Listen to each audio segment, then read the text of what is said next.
As we all know, the terrible, unfortunate news right now, Deshaun Watson out for the remainder of the season. So we're going to recap all of the latest coming out of Cleveland regarding Watson, his recovery, his surgery, and then what's next for the Browns, right? Dorian Thompson-Robinson appears to be the starter moving forward. Will that be sustainable? Will they add a quarterback? Will they add a competitive quarterback or just some practice squad QB? A lot to talk about on our second video of the day here on the channel. But let's start with the latest on Deshaun Watson. Josina Anderson tweeting out, I'm told Browns quarterback Deshaun Watson is having surgery on his throwing shoulder next Tuesday in Los Angeles. The procedure will be performed by Dr. Neil El Atreche. He performs all the shoulder surgeries. And I listened to Watson's entire press conference today with the media. The guy was clearly hurting. I mean, he went up there and it looked like, waterworks were somewhat forming, it looked like, before he even started speaking. He wants to be out there. He wanted to continue playing. He asked if he can play through this shoulder injury and get surgery after the year. Ultimately, that was impossible to do because if he sustained further damage to his shoulder, there could be major repercussions, and the Browns are in this for the long haul. Andrew Berry spoke to the media, and I'll tell you this. Every time Andrew Berry speaks to the media, if you are feeling like the world is crashing and about to end, go listen to Andrew Berry. He could talk anyone off a ledge. He is the ultimate cool as a cucumber, cool as the other side of the pillow guy, and he believes in this locker room. This entire locker room believes in themselves. So you know what? I woke up this morning wanting to curl up and cry and die in a hole, but pity party's over. Next man up. We have seen what this defense is capable of. We have seen the best kicker in 2024, Dustin Hopkins, get this team win after win in clutch kicks late. All we need is DTR to go out there and just keep the boat afloat. Of course, it's not going to be nearly as prolific as it was with Deshaun Watson, but we have seen crazier things happen in sports. We saw Nick Foles go on a Super Bowl run. We saw Trent Dilfer win the Super Bowl with the Ravens, the worst starting quarterback to ever win a Super Bowl. We have seen crazy things happen in sports, and I understand right now it feels like the world is crashing down, and it definitely has that feel to it. But I'm not giving up. Nope. I'm on to the second stage of grief as a sports fan, where you go from wanting to just tune out sports and never watch them again, and you can't believe this is happening to your team, to, you know what? Let's rally around the guy. Next man up. I understand that it might feel like the season is over, but I'm not giving up. There's a lot of football left. This team is 6-3. You get to 9-10 wins. You're in the playoffs, and anything can happen then, baby. So pity party is over. Be a big boy. Put your big boy pants on, and let's go rally around DTR. Because Jordan Schultz tweeted out, the Browns are planning to start rookie quarterback Dorian Thompson-Robinson at QB this week versus the Steelers, barring a last-minute change of heart, sources tell Bleacher Report. So let's talk about DTR for a moment here. I think it's the right decision to start him over P.J. Walker. Why? Walker has been the worst quarterback, I think, this season for the amount of usage he has had. 1 touchdown, 5 interceptions, and 2 starts, took over basically 3 starts after the Colts game from Deshaun Watson, 12 snaps in. Meanwhile, DTR did not fare much better in his start, no doubt about it. But I believe starting DTR is the better decision for the Browns. So chime in for me just for a moment right now. Pick a quarterback, P.J. Walker or Dorian Thompson-Robinson. I'm going to unload the clip in just a moment as to why I believe Dorian Thompson-Robinson is the better answer for the Browns at this juncture. But this is your opportunity to be the host, because here at the Browns Report, it's not about just me talking and rambling on for ages and ages and ages. I want to get your opinions down below in the comment section. Starting DTR, in my mind, makes more sense. We are not talking about finding a temporary quarterback until Deshaun Watson can return like we were before the 49ers game. No, we are talking about a new starting quarterback the rest of the season. We know who P.J. Walker is as a quarterback. It is spotty at best. Meanwhile, DTR showed a lot of really good traits and decision-making and throws and accuracy in the preseason. And if you just wipe away that spot start he had against the Ravens, give him 90 minutes notice, and give him a full week to prepare for Pittsburgh, and make him the starting quarterback moving forward, and not pussyfoot around a little bit and go back and forth, but just make it clear DTR is our guy, and everyone can prepare for that moving forward. This team can prepare better for Pittsburgh and for future opponents. And ultimately, the Browns believe over the course of the remaining 8-9 games that DTR gives them the best shot at winning most of those games. And I agree with that. We're picking one quarterback for one game. Sure, PJ Walker can make some more sense because he has more experience, but this is not about 1 or 2 games. This is about the remainder of the year. And PJ Walker, I think, gives you the best chance for that slate.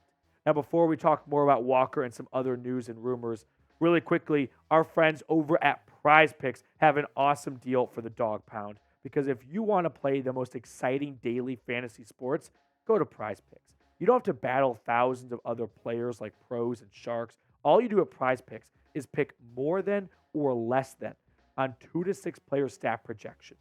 So take this upcoming weekend slate of games. I like the more on CJ Stroud. He has been awesome for Houston. 1.5 passing touchdowns against the Arizona Cardinals. I'll take more on Travis Kelce and Jason Kelce combined. That's just too funny to pass on. Jalen Hurts, more than half a rushing touchdown in a Super Bowl rematch. And then CeeDee Lamb has been Dak's go-to guy, of course. I'll take the more on his receiving yards. Now, I love Prize Picks for a lot of reasons, but maybe the biggest one of all is you get to mix and match sports. So if you want to get a little bit of Monday Night Football action in with an NBA game, with a Cavs game, or anything else like that, make sure you check out Prize Picks because they're going to give you guys a $100 deposit match. Go to prizepicks.com/CLNS and use code CLNS to redeem that great offer. The link for that is in the comments and description of today's video. Prize Picks, daily fantasy sports made easy. Now, getting back to DTR, a full week of DTR preparing and game planning, it's going to help a ton. I mean, he's not being told 90 minutes before kickoff, you're the starting quarterback. Because the whole week of an NFL game is about preparation for the next team, scripting the first 10 to 15 plays, and wanting to execute those plays. But when you change your starting quarterback 90 minutes before the game, that script kind of goes out the window a little bit. It's not geared towards DTR's suits.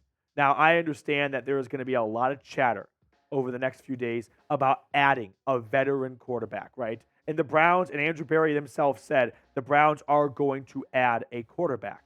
I don't think the right decision, though, is to add a quarterback to come in and start on Sunday. It's Wednesday. It's November.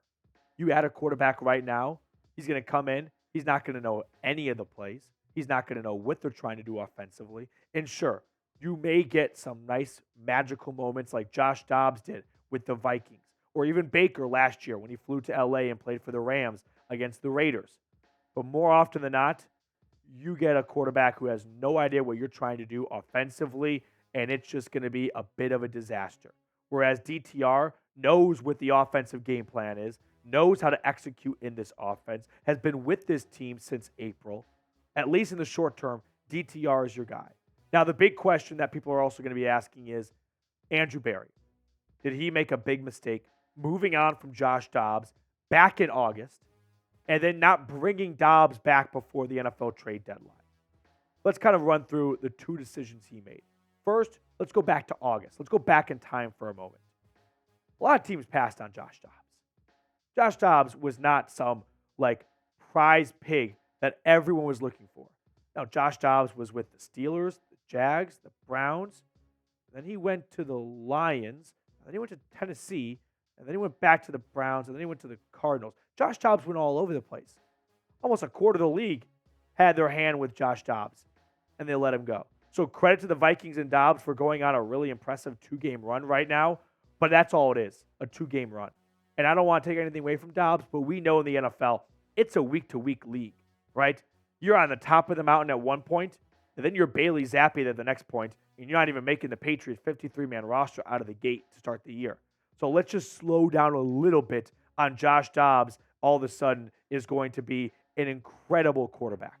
Let's just pump the brakes on that, and let's let some more football be played out. Second point is, should they have brought Josh Dobbs back or another quarterback like Brissett before the NFL trade deadline? It's not like Watson re-aggravated the same shoulder or the same injury he had. Same shoulder, completely different injury. Talking about a fractured bone compared to a ligament injury, a muscle injury. Just apples and oranges, okay? So, yes, hindsight's 2020. And if the Browns did not feel like they had a good backup plan in place with DTR or Walker, then they should have gone out and get a quarterback. But as of this moment, we have no idea what to expect out of DTR or Walker. If the rest of the season unfolds and the Browns lose every single game because DTR and Walker cannot get the job done, then yeah, Andrew Berry should be held a little bit responsible for not having a good backup plan in place when you know it's a coin flip for all 32 teams. 50% of teams pretty much are going to miss their starting quarterback for some period of time. And you have to be prepared.